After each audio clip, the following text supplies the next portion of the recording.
Hello guys, in this video we are going to talk about how to connect your Yescoin to Okx Wallet.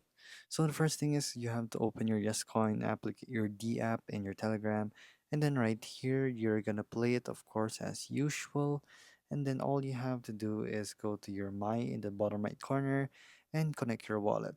Select all your wallet and then go to your Okx wallet right here. It will redirect you to OKX to confirm that it wants to connect your wallet, and then first you also have to back up your account in OKX so that it will work. So again, all you have to do is go to the Yescoin D app in your Telegram, and then right here, so let's go back and go to connect wallet, view all wallets, and then OKX wallet, and then press yes.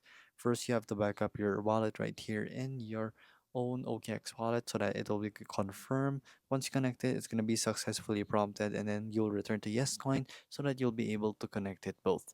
So there you go guys.